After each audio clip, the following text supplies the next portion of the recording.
To understand the injustice that has been done to exercise, let's pretend we're back in 1995 and Nintendo is advertising the Nintendo 64. When marketing, they talk solely about the technical aspects of the machine and how it has a 93.7 MHz processor compared to the Super Nintendo's measly 3.56 MHz processor. The N64 flops, and the entire marketing team is fired since they failed to promote any relevant information, like the actual nature of the new games, or even that an entire D was added, making the games 3D instead of 2D. Of course, in reality, the Nintendo 64 did quite well. This hypothetical marketing strategy is just a parallel to the poor marketing strategy for exercise. The sales points of exercise up until now were that it's good for the heart and it will make you lose weight. First off, while these are good benefits, they're not nearly as compelling as the other benefits of exercise. Good for the heart is a vague notion that's encouraging only if you happen to be older and worried about a heart attack. Then, data is showing that exercise isn't even that effective for losing weight. A review of exercise intervention studies published in 2001 by Queen's University in Canada found that after 20 weeks, the amount of exercise energy expenditure had no correlation with weight loss.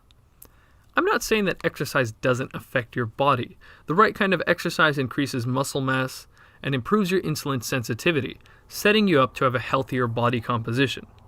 However, if you begin exercising without managing other factors like diet, you may be very discouraged by poor weight loss results. Does exercise work? So here are studies of exercise. You can see when compared with no treatment, exercise resulted in very small weight loss across the board. Exercise does not cause weight loss. What does exercise do? It causes muscle gain. Muscle have mitochondria. Mitochondria burn energy.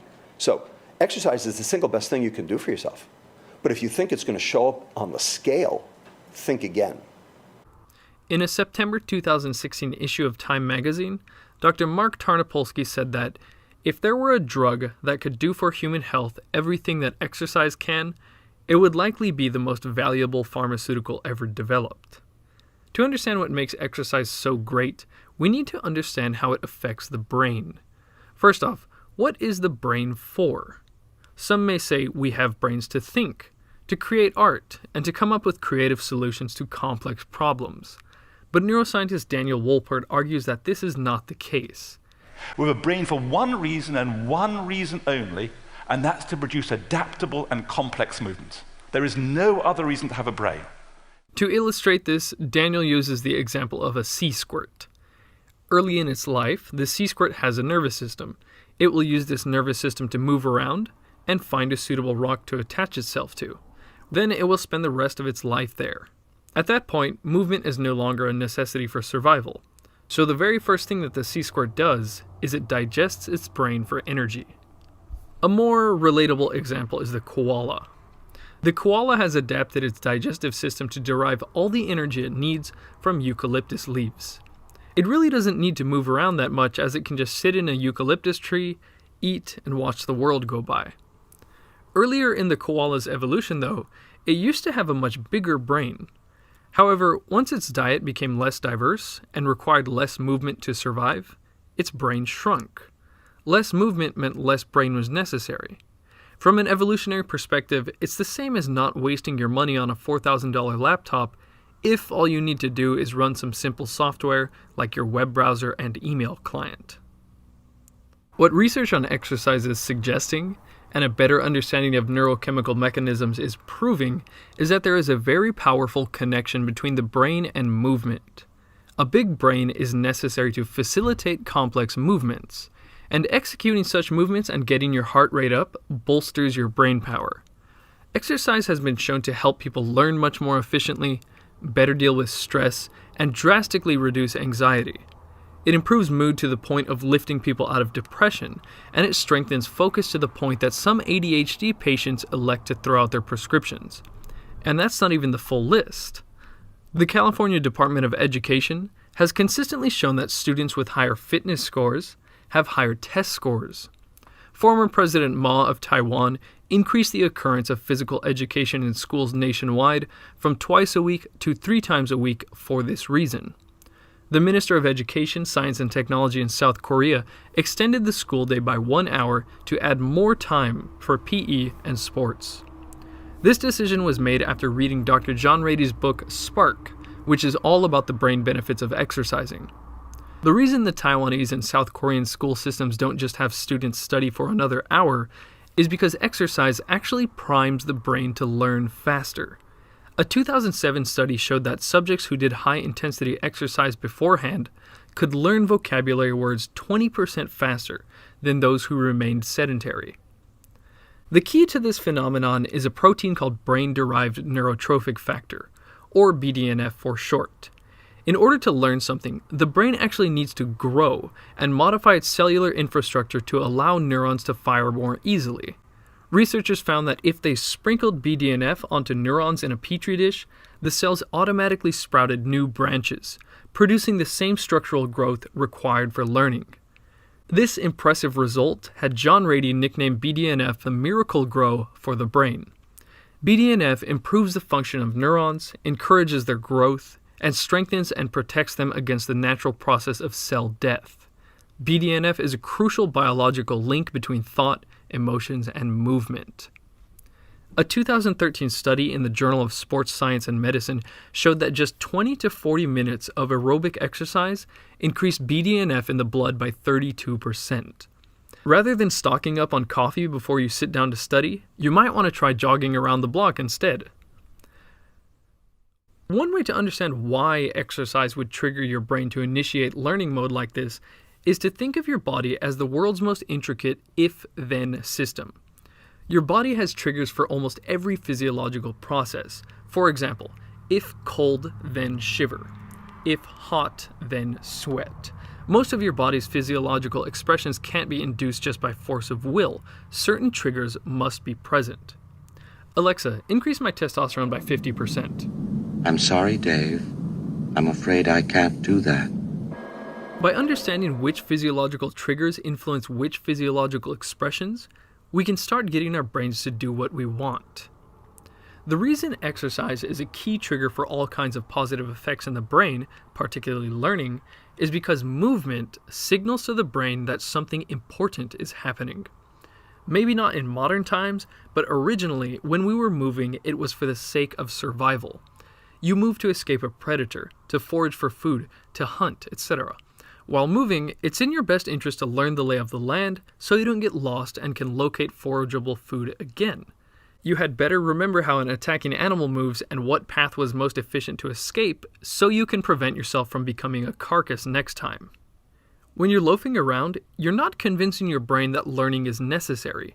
From your brain's perspective, being sedentary means you're safe, nothing important is happening, and it's time to rest. When you think of Arnold Schwarzenegger, you might not associate him with intelligence. You might say he talks funny and that his success only comes from him being a novelty when muscle-bound guys were rare. However, no matter how much attention your arms get you, you'll need a lot of motivation, learning capacity, and focus to become a bodybuilder, businessman, actor, investor, and politician. By the way, it wasn't his physique that made him rich. He became a millionaire through real estate even before he began acting. Oh, and all this while he was speaking in his second language. There's a good chance that Arnold can thank his fitness for such an impressive display of focus and motivation. We owe our motivations and entire will to live to the brain's reward center. With almost any activity we choose to do, we do it because we expect some sort of reward. We strive for success in life because we expect the reward of fulfillment. We eat candy for the rewarding taste. And we do taxes for the reward of not getting audited by the IRS. Without reward, our brains don't have much reason to do anything. An anti-obesity drug called rimonabant was a tragic example of this. Rimonabant is an endocannabinoid antagonist. It's an anti-marijuana medicine, which also means it's an anti-munchies medicine. It gets you to stop eating by inhibiting the sense of reward from food, and unfortunately everything else. 20% of users experienced serious depression, and there were several suicides. Kill the reward system and you just might want to kill yourself. Dopamine is a key player in the reward system. Dopamine is all about motivation and attention, and is responsible for the feeling of satisfaction when we accomplish something. It makes you want to do things and reassures you that the thing was worth doing. So if your dopamine is not working properly, you can find it hard to get things done, because you're not getting enough fulfillment to justify doing them. One of the ways the ADHD drug Adderall works is by mimicking the action of dopamine in the reward center of the brain. Adderall users can get so focused on mundane tasks and blast through their to-do lists because everything becomes interesting. But you don't have to go to the pharmacy to get your reward center going. Studies show that exercise boosts motivation by increasing dopamine storage and triggering the creation of dopamine receptors in the reward center. Exercise won't have you staying up all night in a studying frenzy like Adderall, but it will give you more willpower and focus to do those little things that don't usually feel rewarding. Aside from its positive effects on dopamine, exercise also elevates levels of norepinephrine and serotonin.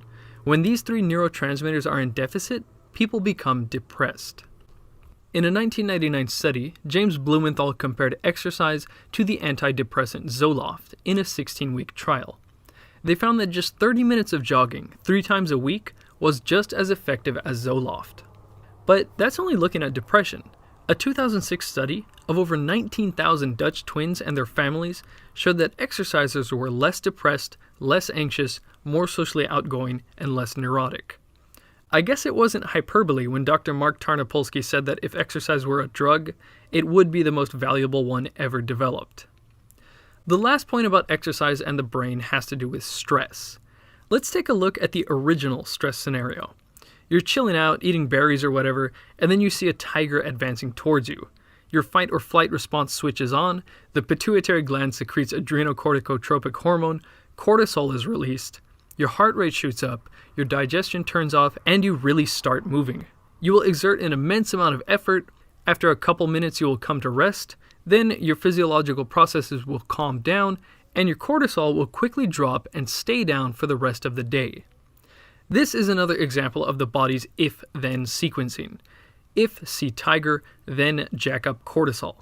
After that, it becomes if you have exerted sufficient effort, then lower cortisol levels. Unfortunately for most people, they activate the first part of this a lot, but they don't activate the second part. Which means for most of the day, you're sitting around with a bunch of cortisol in your system.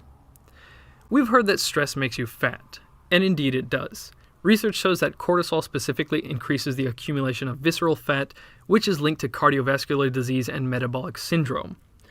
But there's a much more important area affected by stress. Brain imaging has shown that people with frequently high cortisol levels degrade their brain tissue much faster than normal. As cortisol rises, electrical signals in your hippocampus deteriorate. The hippocampus is associated with learning, memories, and of course, stress control. However, by exercising in the morning, you can dial down your cortisol levels and keep them down the rest of the day. Frequent exercise allows your body to become much better at reacting to stress. Now, I mentioned that exercise is as good as medication for treating some issues, but exercise isn't just for correcting health.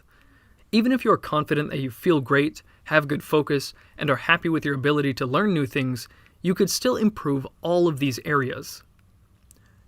If you've replaced, say, your headphones recently, you probably were satisfied with the ones you had, until you tried better ones and thought, whoa, I could have been hearing in high quality this whole time. Then those new headphones become your new standard. If you later put on your old headphones, you think, God, these sound like crap. Starting an exercise routine feels like putting on those new headphones. When someone mentions they don't have time for 20 minutes of exercise in the morning, it reminds me of one of my favorite Brian Regan skits about eyeglasses. How can instantly improved vision not be at the top of your to-do list? I'll see tomorrow. I don't have time. I don't have time to see clearly. No, I don't. Sometime about 2 years ago, I was dissatisfied with my productivity and thought I had a touch of ADHD, so I got a prescription for modafinil. Modafinil has been compared to the magical productivity pill NZT in the movie Limitless. Some users said colors looked brighter, and they instantly felt switched on.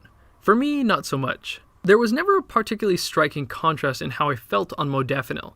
Just at some point during the day, I would look back and think, wow, I really got a lot done today. I stopped taking modafinil after just a few weeks of trying it, as I didn't like the idea of relying on something for productivity. Now that I've finally made a habit of consistently exercising first thing every morning, I have a lot of those moments where I look back and say, wow, I really got a lot done. But anytime I skip the exercise, I feel like I've put my shitty old headphones back on.